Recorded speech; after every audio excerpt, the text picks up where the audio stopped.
Blog Right. Talk Radio.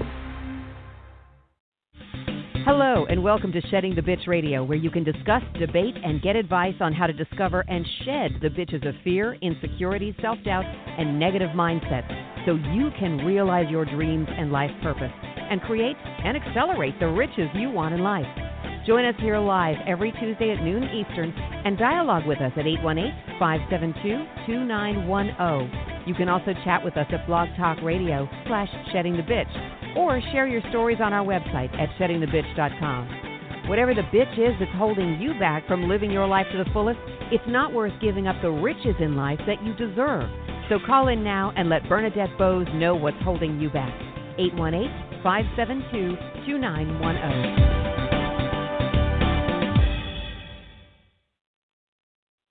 Good day, everyone. How are you on this first Tuesday of November 2019?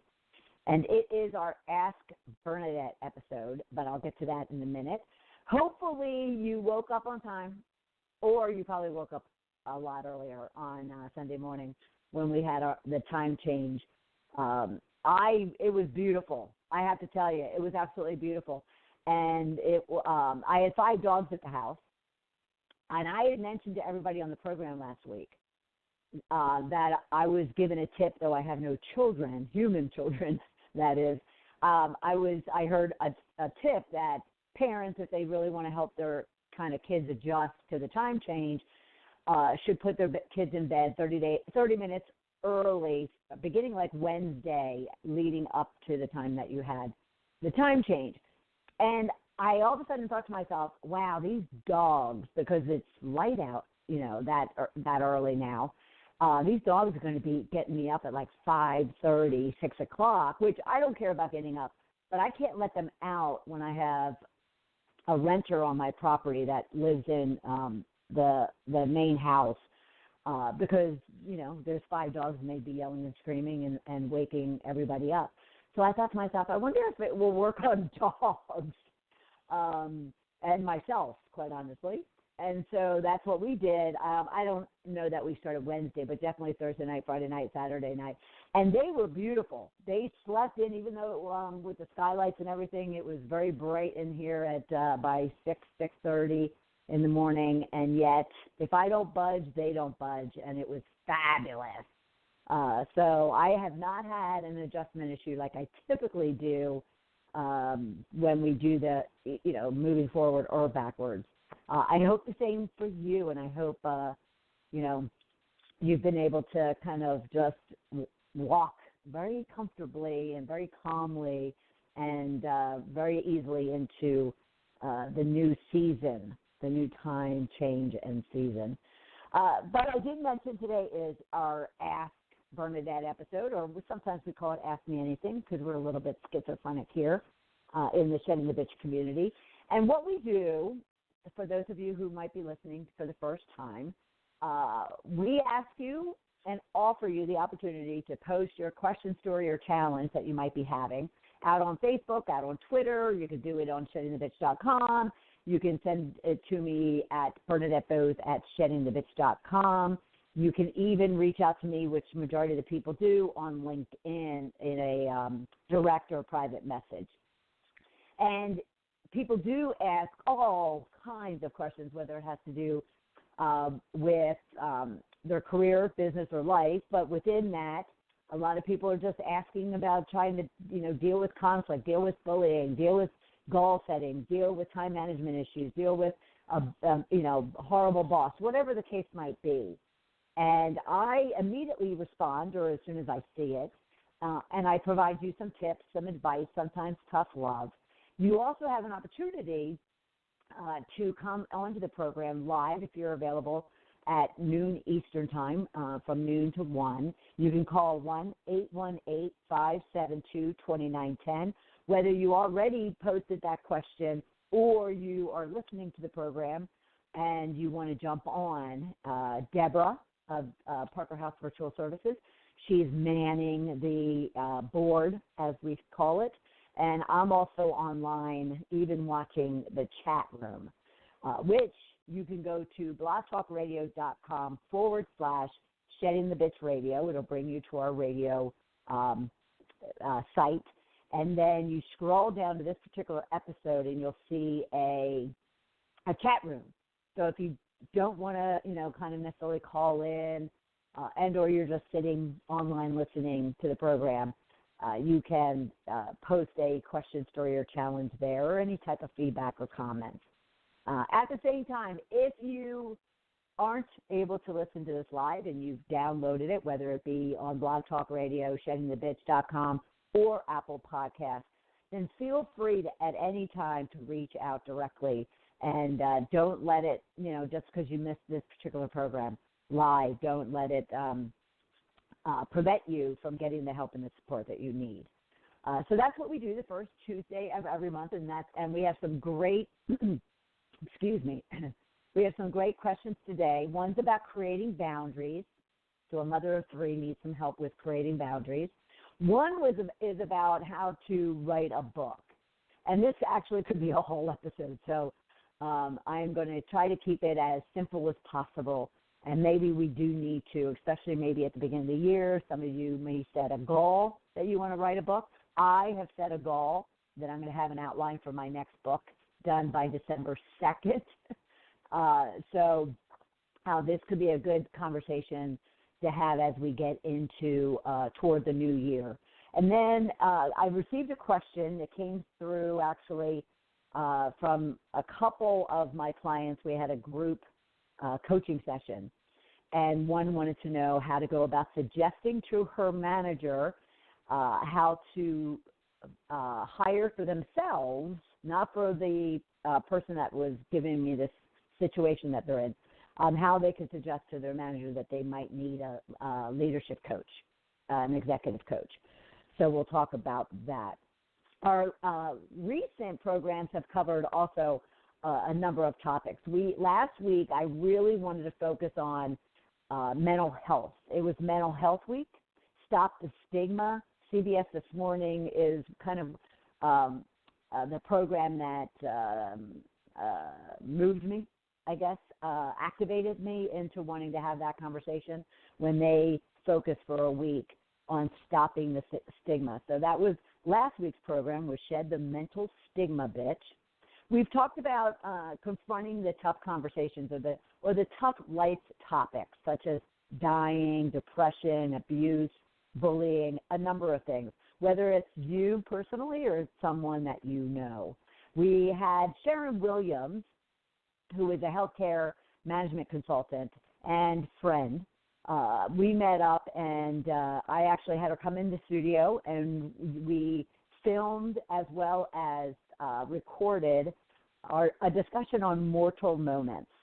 You could go on to our Shedding the Bitch YouTube channel to check us out on our video, or you can download the program itself. And then we've had a couple of programs around visualizing your goals, so vision boards and that kind of thing. But we also had a whole conversation about, now that you visualized it, you really need to believe in it.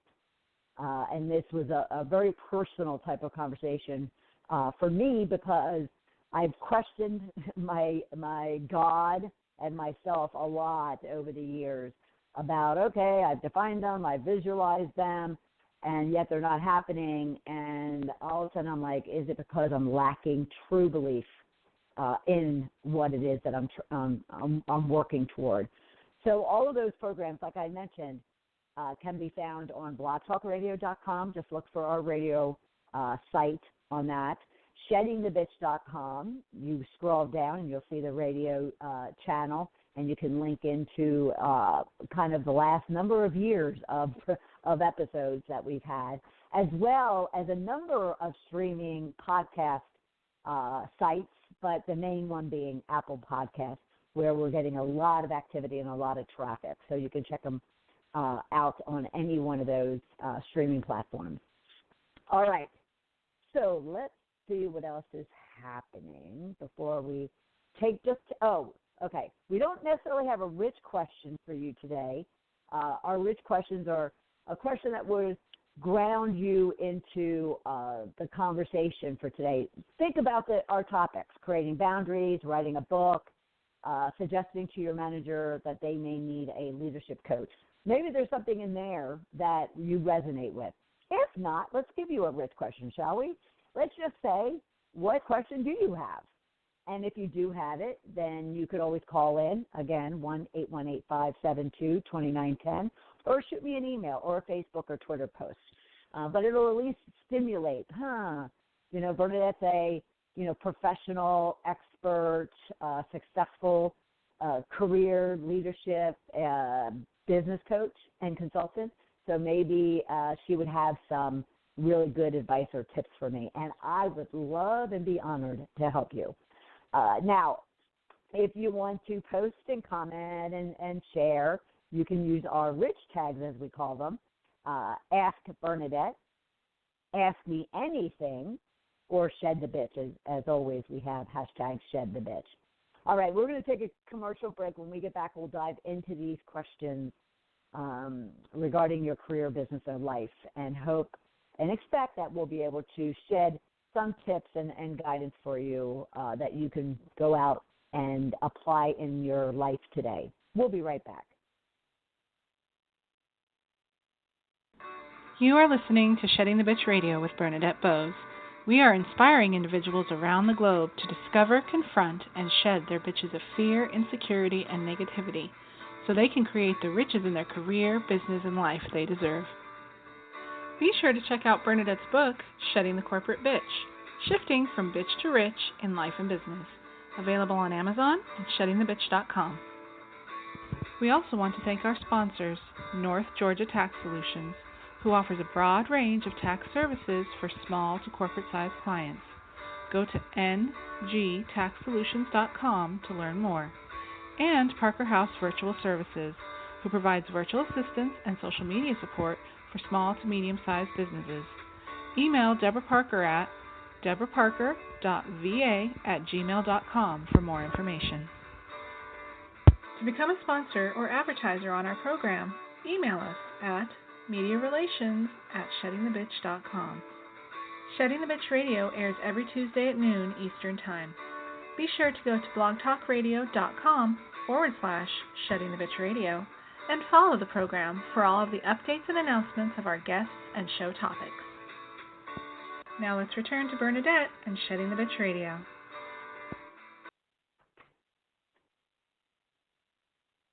Welcome back, everyone. Today's episode is Ask Me Anything. It might apply to your career, your business, a situation in your life, whatever the case might be. And we have a few really great questions, and a couple of them actually can get very, very deep. So I'll be very conscious of the time to ensure we get to all three of them. The first one is Pauline. Now, I had to call this down. She listened to one of our programs, and I didn't notate which one, over the last 3 or 4 weeks. And in those programs, they were the ones regarding, mental health, stopping the stigma, visualizing, believing, those type of things.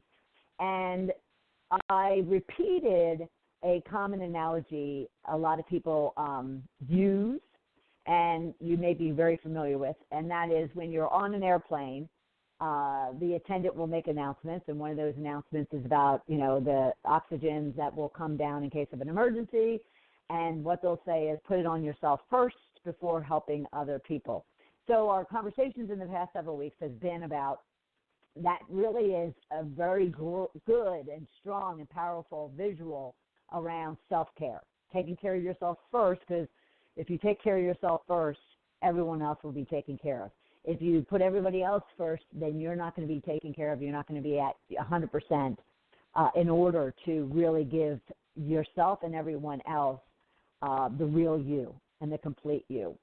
So, long story short, she had listened to one of those programs that analogy came up. And she made a comment to me after she reached out following that program that it almost caused her to start hyperventilating. And if you're someone like myself, you start visualizing it can become very, very real. And she went on to say that she really needs oxygen in her life. Like she feels like, she's breathless and very anxious and just overwhelmed. So her bottom line, what she was asking was, she has 3 children. She has a husband. She has a job. She does volunteer work in the community. She has basically it all. And yet she just feels like, she doesn't have any time and any care for herself, and that self-care that we've been talking about a lot. So she's just asking about boundaries. How do I create boundaries? And that has been a subject over, I would say the last couple of months. And we've talked about, no. But we'll get to that in a minute. So if it sounds familiar, it is because we've touched on boundaries and saying no. But I think it goes much deeper for that. At least it does for Pauline. Because I don't know about you, but if you've ever had a panic attack, or if you ever had a point in time, and again, try to visualize this, though I don't want it to be so real that you start hyperventilating or, just becoming very anxious. I know for myself, it looks like when you're just kind of going into life full force, and it doesn't mean that it's very aggressive or and it's very full of gusto and speed. It just might be the fact that there is not a minute in the day, from the time you wake up to the time you put your head on the pillow, that you're not doing something. And 99.9% of the time, those somethings you're doing is for everybody else but yourself. And I just know for me, it was a period of, I would say, 2.5 years. And this is going back about 8 or 9 years ago. I was starting my business. I was writing my book. I was getting all kinds of attention around shedding the bitch. And I was going. I was sitting on my couch. I was sitting at the breakfast table. I was sitting just working up until, the time I just dropped into bed. And it got to a point where I was very much what Pauline was explaining. I just felt like I was hyperventilating. I felt like I was just constantly trying to find air, trying to find breath. And I just couldn't bring myself down. So picture for yourself if you've ever had that moment, maybe it's been a short period of time, heavy deadlines, heavy family obligations, whatever, or it has kind of stretched out to be, longer, especially for those of you with children. It could be from day 1 to year 18, and they're out of the house, that this period of time lasts for. Basically, you caring for your children and your extended family unit, I'll say. So what can you do, in order to set boundaries, in order to just find that breath, whether it's moments, minutes, hours, or days, and more so, how can you, like the analogy, put the oxygen mask on yourself, meaning self-care, and then help everybody else? How can you ensure that you're kind of caring for yourself first, and then, not before or after? It's not it's not something that you should feel selfish or shameful that you want to, put that mask on yourself first.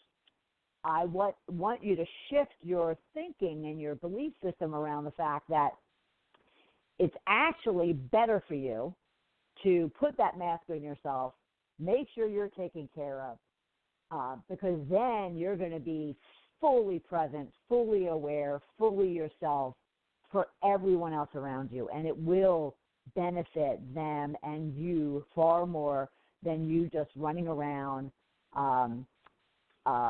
taking care of everybody else except for yourself. So let's just run through some things that you can do and you can consider in order to really learn how to set boundaries.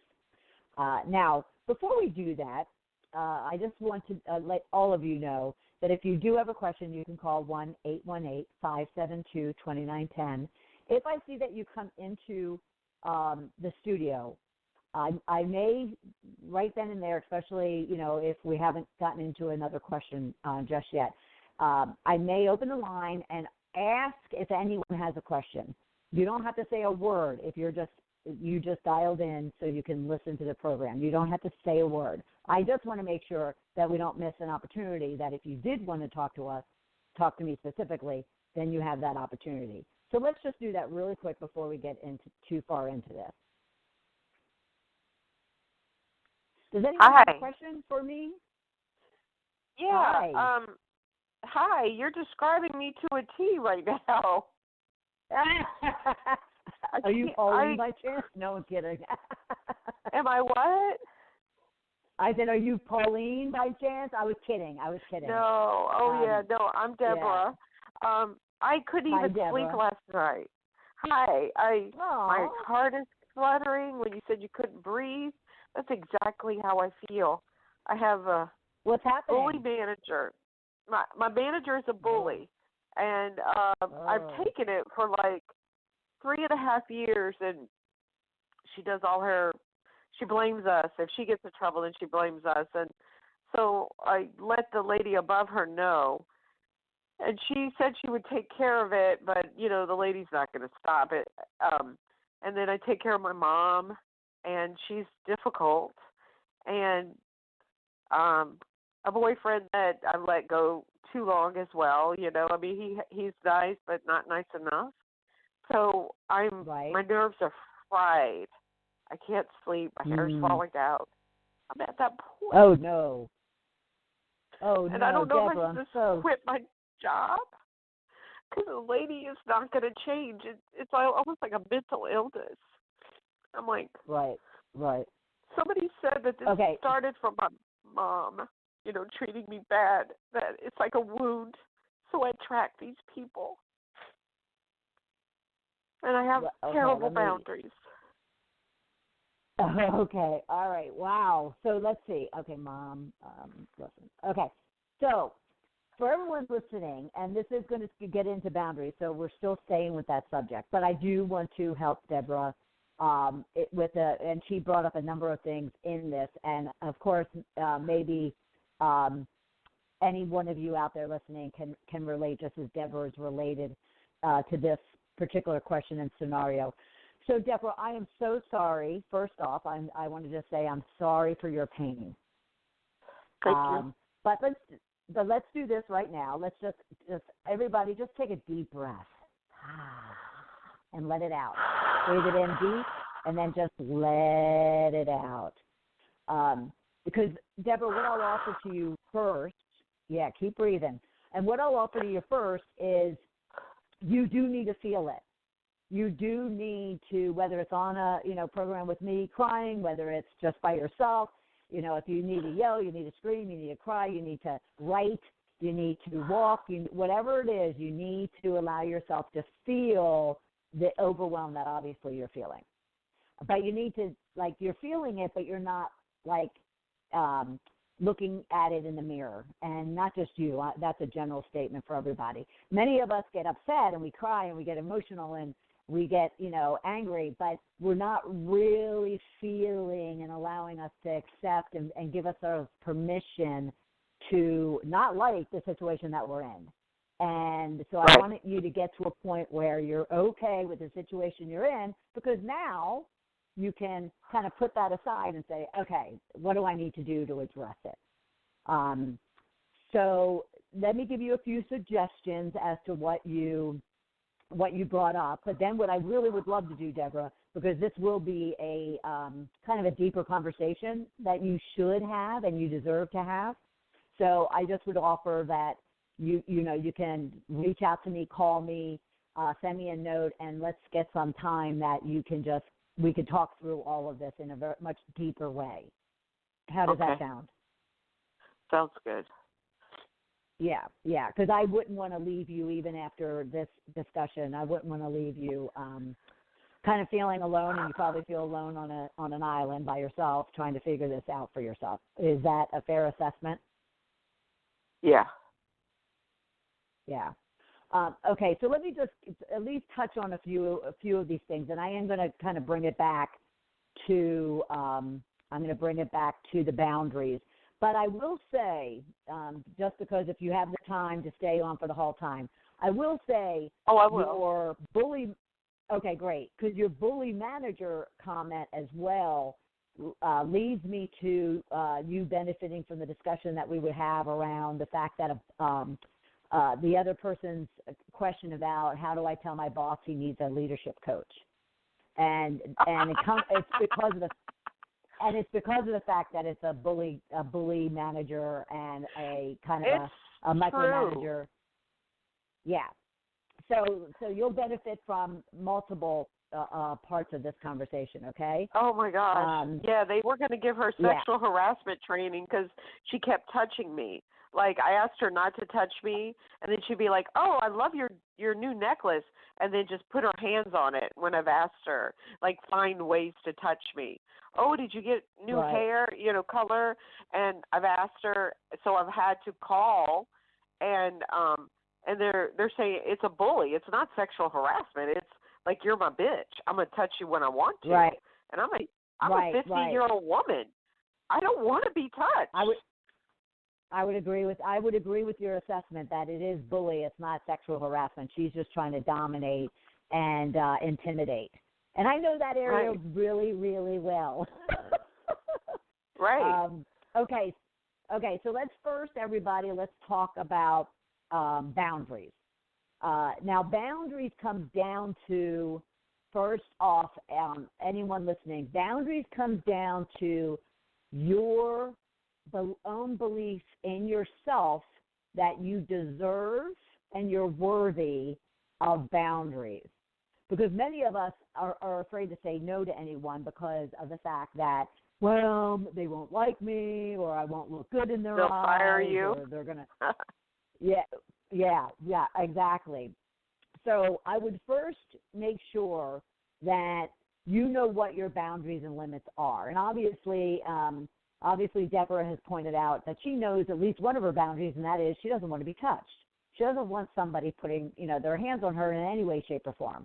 And so what I would suggest everybody to do initially is really sit down and think through, and everybody, how big I am on journaling and getting it out of your head and onto a piece of paper. So I won't go through that again, but I would just suggest doing so.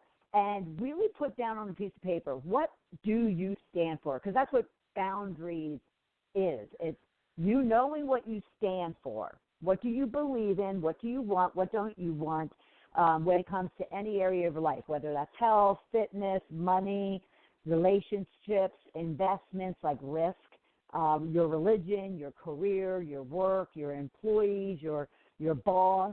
You got to look at all of that. What do you like in your, like Deborah had mentioned, the sexual harassment? What do you like from a intimate type of environment, and then contrast that, in a business environment, you expect this, but you don't expect this. So you need to really get clear so you know what you stand for. And, I have to tell you, it doesn't matter if I'm working with somebody out of college just starting a career or a business, or a most seasoned, and that's not just age, that's also number of years in their career or business, and they can't articulate for me what they truly stand for. It's almost like they're embarrassed or ashamed to acknowledge it and admit it, because then it makes them seem X, Y, and Z. Well, guess what? You are what you stand for. So you need to learn for yourself what you stand for. So that would be the first thing. After that, what I want you to do is take that list and kind of organize it, and get your priorities. So, for instance, for Deborah, I would suggest do that from a work environment perspective, and that will help kind of help them frame a conversation that she may have to have if it would be appropriate with her boss, but it might need to be boss and HR, or boss and the boss's boss. Above. Something like I've that. already gone to the above. And we'll get to that in a second. But So write out a plan, like what. So for all the things that you've been able to define as what you stand for, and what you stand for means now you know what you'll say yes to and what you'll say no to. And sometimes there's a gray area. So for instance, I have someone right now who's been reaching out to me to come on board as part of their team, and so I made it very clear, and at the same time, even when I go out and look for consulting, new consulting clients or coaching clients, I'm very clear on my boundaries. I'm very clear on my work hours. I'm very clear on how they can communicate with me, how they can reach me, what my service level agreement in regards to response time would be, the fact that I don't work on weekends and rarely on the holidays when I'm out on vacation unless it's a 911, and I define all of this. And therefore, the point of that is if you come up with your boundary plan, so to speak, then you can use that to communicate to anybody else about what it is that you stand for and what it is that you'll accept and you won't accept.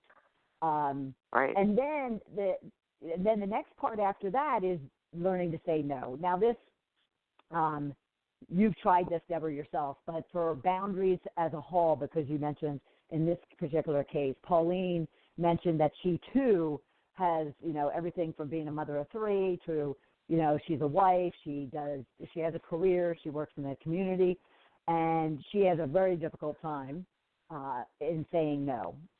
You need to learn to say no, people, women, ladies, and I know we have men listeners, but you need to say no. You're not doing anyone, and no one's going to, like on your, tombstone, it's not going to say, we loved her because she never said no. And if that's what it's going to say, you don't want it to say that. You want it to say that, she, cared for herself and all those around her. She, work-life balance, however you want to term it. So you need to learn to say no. And how you do that, and just a few little tips, because I have a very, I'll call them intimate conversations with clients around this, and they'll get emotionally upset when they have to consider saying no, because it comes down to I don't want to disappoint somebody. I don't want to, appear as if I'm being selfish. I don't want to, kind of look bad in the boss's eyes, that kind of thing. I'll give you a quick, for instance, one of my clients called me the other day for a 911. I have 911 calls with my clients. So she sends a 911 saying, I need to talk to you. And so she's on vacation. I knew she was on vacation. And so all of a sudden she's explaining it, and it was a Friday at like 2. So she was explaining this scenario, and she was letting me know that she needed to get something to her boss. I said, well, wait a minute, you're on vacation. And she's like, I know, I just want to get it to him, before the end of the day. I go, it's Friday. It's 2:00. Can you not let him know, or ask him, can it wait until Monday morning at 8:00? I mean, that's only like 2-3 hours of work time that he'd be waiting. And she wasn't comfortable with that.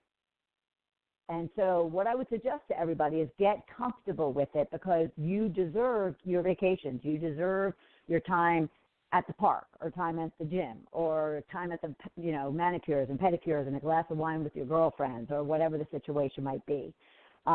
You need to understand, especially, so for instance with Deborah, her mom, her boyfriend, I won't touch the bully manager when it comes to this, but the mom and the boyfriend. I mean, the way to show other people that you don't want to be mistreated or taken advantage of or disrespected is to stand up for yourself.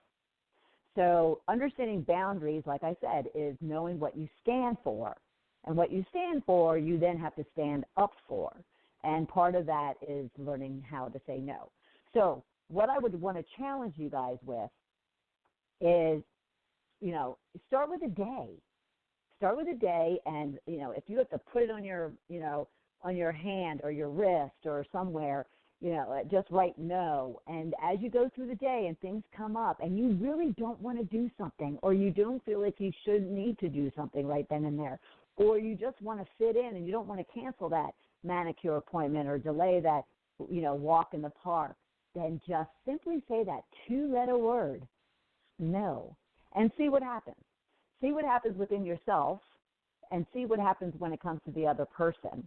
I can guarantee you if my client had called her boss and said, hey, I'm just wrapping up vacation, and can this wait till Monday morning?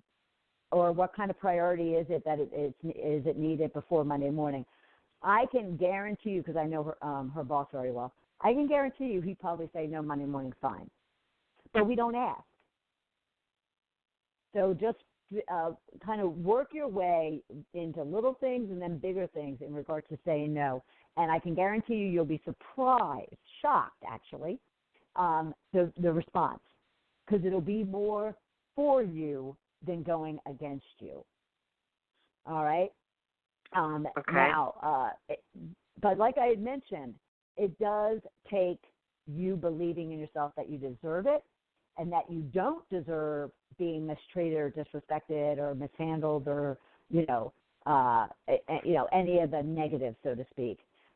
So if you, need to work on your self-belief, then, we can have another conversation and go into that because we talk a lot about it here on the program. But give yourself permission to care for yourself. Be okay. Say, when someone asks you something and you really want to say no, not only say no, but be okay with, you know what, that's okay because I need X, Y, and Z. So give yourself permission that it's okay for you to take care of yourself. Now, I'm huge into time blocking. If any of you have, been part of the community for a while, time blocking is just putting anything and everything on your calendar and treating anything personal or professional, money or religion, treat it as an appointment. We take our PTA meetings, we take our work meetings, we take our doctor's appointments very seriously. If you need to create yourself some boundaries, then you can create them. And you know what? All you have to tell someone, if you really have a hard time saying no, the easiest thing to say is, I have an appointment. I have a conflict at that time. I can't do it on Saturday because I've got this thing. No, you don't have to explain yourself. You just say, I have a conflict.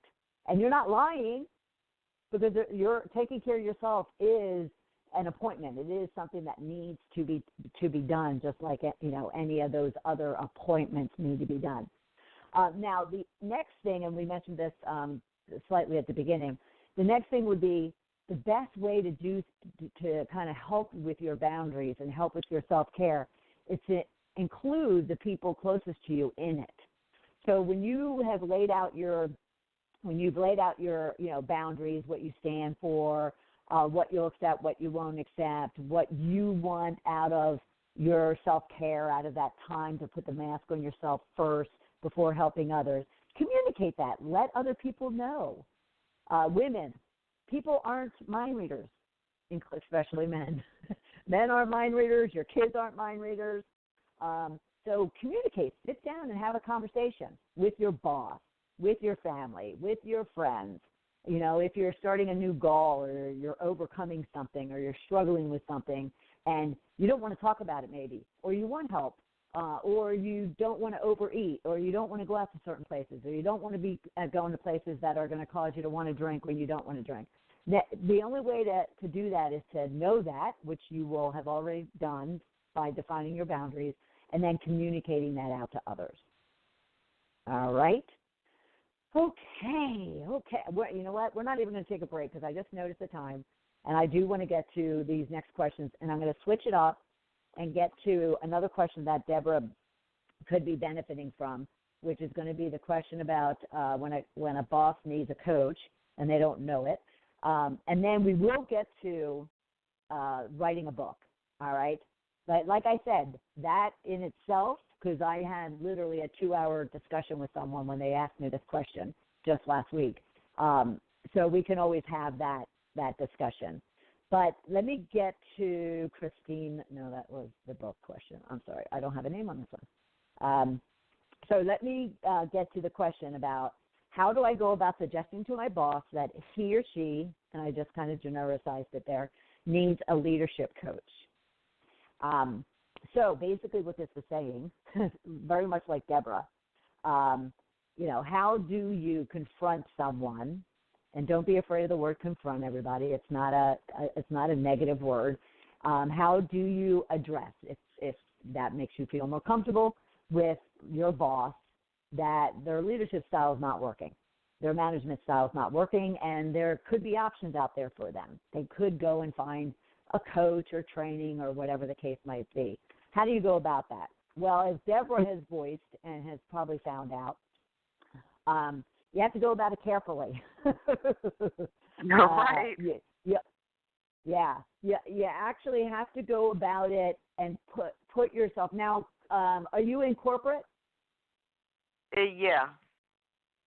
Okay, you're not in a small business, like a family-owned business or something. It's a small, corporate but organization. It's corporate. Yeah, it's kind of cosmetics, but it's not like a corporation. It's a small company that's nationwide. Okay. Well, right, and in other countries too. But I did talk above her head. I did go above her head already, and the lady agreed with me because I told her I had one foot out the door anyway, and she goes, "No, you're not going anywhere." But then this lady will only calm down for a little while and start back up. I mean, this is who this woman is. She just does. When you said leadership, she never has been a leader ever.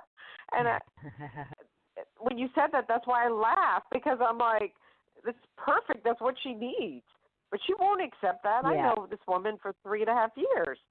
She's not going to accept that. Okay, now, so let me ask a couple of questions, because I'm going to work to sway your mind. But let me ask you a couple of questions. Do you know what motivates her, what her goals and agenda? Let's call it an agenda for somebody like that. But do you know what it is that person really wants? She wants to stay number one, I guess, in sales, but she also wants not to get fired. That is her number one goal every day, is not to get fired. Does she verbalize that, or that's her behavior? Yes. She verbalizes it, and she tells us that it could happen to us all the time. If you don't do this, you could get fired. If you don't do that, you hear it so much, you're like, well, do it already. Like, really? It's like being tortured. Right. Okay. It's like being tortured. So, good. Well, good. I'm glad we know kind of her motivation and her agenda, which is the number one sales is beautiful. That'd be great. But the not to get fired is very concerning. Okay, so for anybody out there. Well, she steals them from other people because she's lazy. Like, she makes people, do the work, and then she steps in and grabs it because she doesn't do the work. Okay, so we're not gonna try to address that right now. You and I can definitely have a deep conversation about it. But okay. I do want to address and relate it back to Susan's questions about suggesting to her boss that she needs a leadership coach.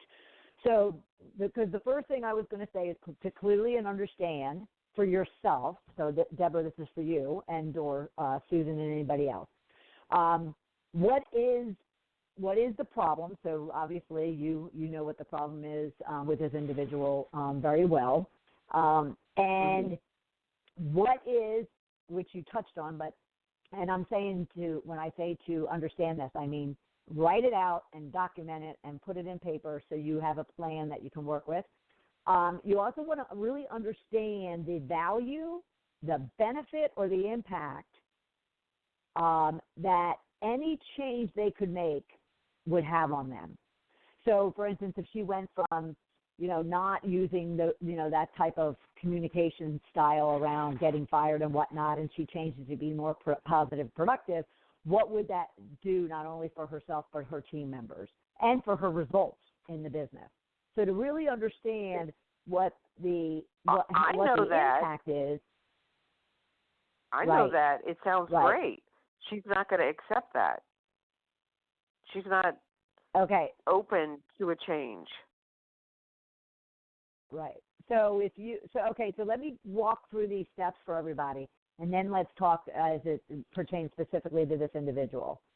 So once you understand, what the problem is, and the impact, and that's more so the negative impact it's having on the business, on the individual, on their agenda, on their goals, on their aspirations, on their, ambitions, and you also understand the value that it would have to the business should she or he change. You lay that out. Now, in Deborah's case, she's known her for a while, 3.5 years. You then need to ask yourself, to those listening, you need to ask yourself, how well do I know this individual? Deborah, for instance, knows, and Susan does as well, knows, how that person's going to respond or react, or they're just not going to be open-minded. But how well do you know this individual? Because that'll help you possibly come up with an approach that even is counterintuitive, but yet might work with this person. And then you identify the solution. And this is where we kind of came around to the leadership coaching with Susan. So we identify various solutions. Maybe it is becoming part of the leadership development program, or getting a coach, or going to training, or working with, finding a mentor or a sponsor in the business for this individual. Then you would have to definitely frame the conversation and the discussion. It's basically, one, and again, Deborah, I know this might not work with yours, but for anybody else, you want to ask permission. In coaching, the number one thing coaches should always do is ask permission to provide feedback. May I give you some straight, observations? May I suggest some ideas for you? It's basically, the term that we use is ask permission. So you would start the conversation once you've established a very private location and a time, to ask permission to, provide observations and feedback. You want to use that along with understanding this person's agenda. I know you're looking to, be the number one salesperson, the number one manager, get promoted next year, become the next VP or CFO, whatever their motivation or agenda is. But I think there's, just some things that I'd like to point out that could be hindering that. And I know you wouldn't want that to be happening. I know you wouldn't want X, Y, and Z to impact how other, senior leaders look at you, or how, HR judges and evaluates for promotions or bonuses or raises or whatever the case might be. So you lean into their goals and their agenda as far as, opening up this conversation with them. You focus on then turning it to, if we were to X, Y, and Z, we could, you'd be able to definitely secure that number one sales position, or have this team be very productive and all working toward your goals, Mr. or Mrs. Manager, whatever the case might be. So it's asking permission, it's leaning into their goal or agenda, and then focusing on the benefits and values it would have to that goal that they have. And then you would say, and then you wait for their responses, obviously, and you kind of lean into what they provide you back. And in Deborah's case, it sounds like it would be a lot of walls, a lot of breakdown. She might not even get this far in the conversation. The funniest thing that you said was the lady above her is very tough, and I've only met her like 4 times, and she's very tough. When I was so frustrated and almost out the door, I called her and just laid everything on the line, and I was unbelievably impressed that she listened. And she said that she was my manager, not the counter manager, and I was like, wow. So I got great support from above her. So that was good. This woman is in the middle, though, is still sneaky, and something that, like, even just yesterday happened. And so she sent out a mass email to the owner of the company, the vice president, that something should be done a certain way, but I wasn't able to do it. So I sent her a text and told her why. she sent out the email, so I screenshotted the text where she actually apologized to me, and I sent it to the woman above her today after the email, because I don't know what is not catty, what is, because I'm fighting with a catty person. You know what I mean? Right. So that's where my boundaries are so blurry. I don't know at what point do I sound like a catty person or the person that tells on people, or you know what I mean? Because it is relentless. But I did. Well, I did it today. That I wouldn't call catty or boundaries. What I would call that is just purely what is needed is how to communicate.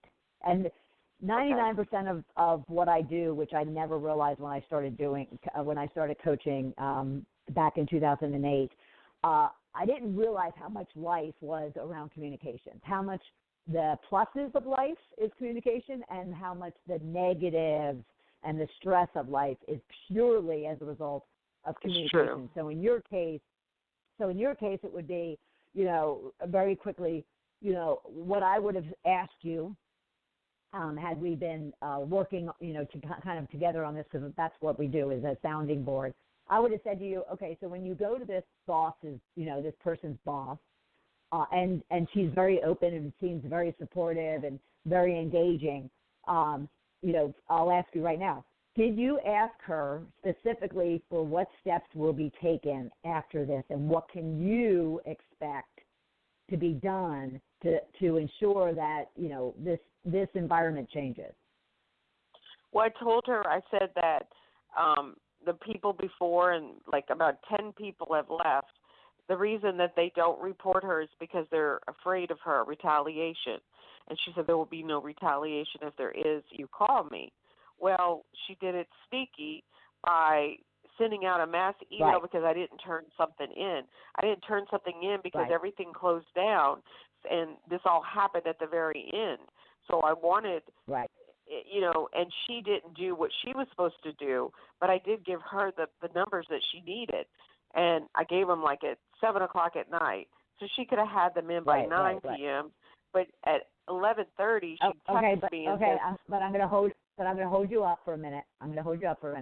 So, but when you went to the person that person that supported you and that said there'll be no retaliation, did they give you an action plan of what it is that they're going to do next to manage this individual? She told me she was going to be on her ass every day. Well, what does that makes mean? her really checking her like constantly, and they are checking her. I think they know she's bad, but they're on her so badly. But how she expresses it is to turn around and attack us. So their plan is not working, not in my opinion. Well, I would have never wanted to hear from an HR person that the only thing, or not HR person necessarily, but a person's boss, that the only thing they're going to be doing is being on their ass. That's not really an action plan. Specific things, such as, getting back to our question, specific things needs to be, we're definitely going to get her some not sexual harassment training, but we are going to get her some leadership development training, or we're going to get her a coach, or we're going to provide her some, whatever. The payroll company offered me that before, because we go through a payroll company, and they said if I made a formal complaint, they would, but it was sexual harassment classes. That's not going to help. Right. No. But if they said leadership, that would be awesome. Right. Yeah, that's not going to help. So let's so because you and I definitely would have a lot more to talk about, but let's finish this up really quick, everybody. Okay. Oh, that's okay. That's all right. So you ask the permission, you lean into their goals, their agenda. I put agenda in there specifically, that term, because certain managers are motivated by agendas. They're not motivated by goals. They think, agenda, sounds much more, I don't know what they think, what they think, because it's not true. But anyway, so you lean into that. You focus on the impact, the values, and the benefits. And then you give them suggestions, but you have to ask permission. May I, give you some ideas, or may I make some suggestions? Now, I would never use the word coaching. I wouldn't use that term to somebody, especially somebody like even Deborah's boss. I wouldn't necessarily say that. I'd come up with something else. Or I would use an example like, well, I know a friend of mine, herself, they offered her an executive coach, or they offered her, a mentoring program, or whatever the case might be. I would also ask someone or make the suggestion, if you can take my word for it, or, have you ever thought of doing having a 360 assessment done to gather information that's anonymous from the people that you work with, up, down, and across, and get feedback in regards to that. Now, these suggestions may not work, for instance, Deborah's boss or this individual with Deborah, but it may work as suggestions that Deborah would give that person above that is open to hearing it. They understand what the issue is, but there should be some specific actionable things about to happen. And that's either, some sort of training, coaching, 360 assessment, performance, assessment, something actionable needs to be going on. So when you're looking to provide any type of feedback, especially when you're trying to coach up, because that's what you're doing. This person would be acting as a coach to the person that even they report to. It's just a matter of asking permission, stating the problem with the solution, feeding into someone's goals and motivations and agenda, and then making suggestions as to what can be done. So, Deborah, I'm just going to suggest that you and I can either hang on, or you can call me back, and we can continue this conversation, or set up a time that we can talk even more so. How does that sound? Yeah, it sounds good. Okay. So I want to get to very quickly, because we only have a couple of minutes. I just want to get to, and then I'm going to post this whole thing on our SheddingTheBitch.com blog post, and I'll also share it out, a link to it to Facebook and Twitter. But it was Christina that asked about writing a book. Now, again, this is going to take a lot of time, but let me just say this. If you should decide you want to write a book, you go for it. We all have stories. We all have things that we can share with others, and others can benefit from. You need to determine why you want to write it. Do you want it to be a bestseller? Do you want it to inspire or educate somebody? Do you want to use it as a business card so you can get speaking gigs or consulting work, or promoted? Do you want it to make money? Now, the reason why this particular one is very important is because it's going to be what everybody asks you, and it's going to be what publishers want to understand, is why are you writing this book? And there's a lot of reasons behind that. You're going to want to determine your writing style and approach. Don't have time to get into all that. And you want to set a deadline and goals with metrics. You want to write a summary of what the book is about. You want to create an outline of what it is you want to say, and work from that outline to begin writing.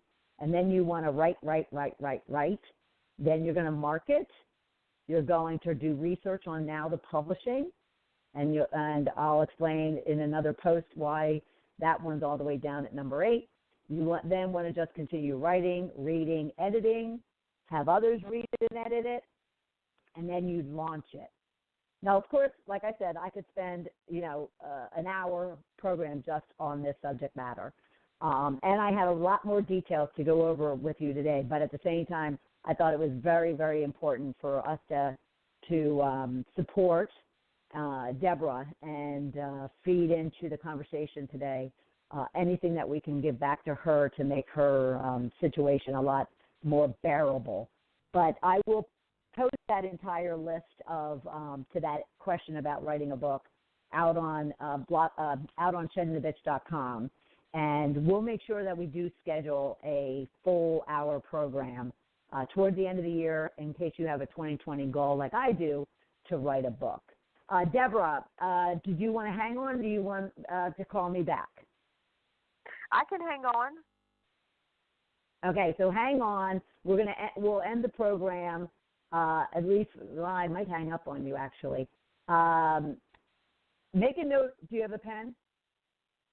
Yeah. I have to grab it. Oh, sorry. Okay. That's okay. Of course, there's never one that need it. Okay. Okay, real quick. 678-438-1908. Yes, Okay. anybody can call me on that number should you need me. But everyone, I'll look forward to having you right back here next Tuesday. We're going to talk about intimidation, how to shed the intimidation bitch. All right? But I want to thank you all for being part of today's program. Thank you, Deborah. I'm thrilled that you called in to get some support, and I'll look forward to talking to you in just a moment. But until next week, have a great week, everybody. Bye. Thank you. Thank you for listening to Shedding the Bitch Radio with Bernadette Boas. Join Bernadette every Tuesday at noon Eastern as she helps you shift your bitches to riches. And the dialogue is always going on at sheddingthebitch.com. See you next week.